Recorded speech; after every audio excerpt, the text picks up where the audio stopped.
Start. हम सब कभी न कभी एक ऐसे मोड़ से गुजरते हैं जहां बेहतरीन अवसर हमारा दरवाज़ा खटखटाता है, लेकिन हम उसे खोलने के बजाय हिचकिचाने लगते हैं।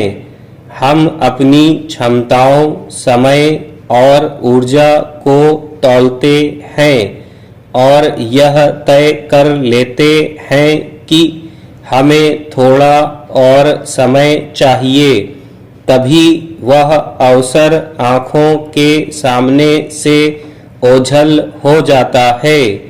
कोई और उस जगह को भर देता है या वह रास्ता बंद हो जाता है। बाद में यह मोड़ दिल में एक गहरा पछतावा छोड़ जाता है। हम खुद को ही कसूरवार मानने लगते हैं कि हमारी झिझक ने एक खूबसूरत पल को बर्बाद कर दिया।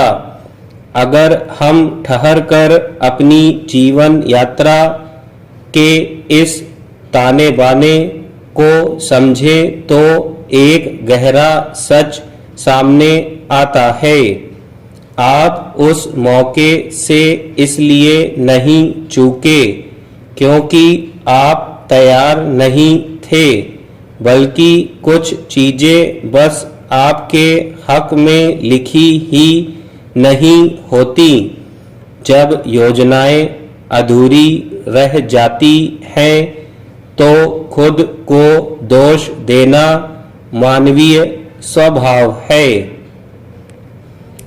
हम सोचते हैं कि काश हम थोड़े और साहसी, सक्षम या आत्मविश्वासी होते, मगर समय का चक्र दोनों तरफ से चलता है, जिसके लिए हमारी आंतरिक तैयारी और बाहरी परिस्थितियों का तालमेल जरूरी है।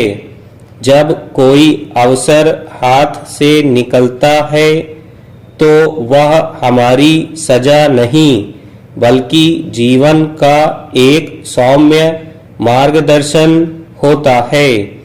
जरा सोचिए, आपका उस अवसर से पीछे हटना शायद डर नहीं था, बल्कि आपकी अंतरात्मा का वह इशारा था जिसने भांप लिया था कि यह रास्ता आपके लिए सही नहीं है।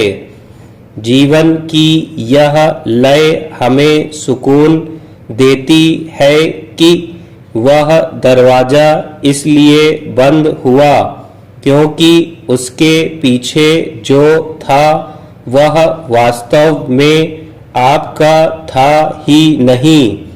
इस सच को समझने के लिए हमें उन महान हस्तियों को देखना चाहिए जिन्होंने बड़ी विफलताओं का सामना किया, लेकिन अंततः अपना असली मुकाम पाया।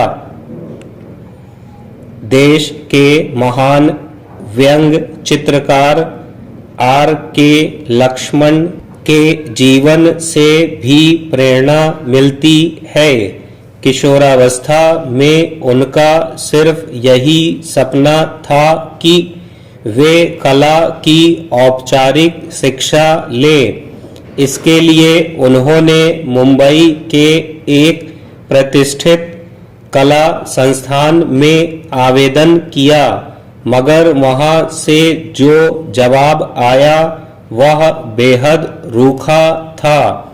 अधिकारी ने लिखा कि लक्ष्मण के चित्रों में वह योग्यता ही नहीं है जो इस संस्थान में प्रवेश के लिए चाहिए। लक्ष्मण अंदर से टूट गए थे और गहरे असमंजस में थे कि क्या उन्हें कला छोड़ देनी चाहिए, मगर रास्ता बंद होने पर उन्होंने हार मानने के बजाय समाचार पत्रों के लिए स्वतंत्र रूप से रेखा चित्र बनाने शुरू कर दिए।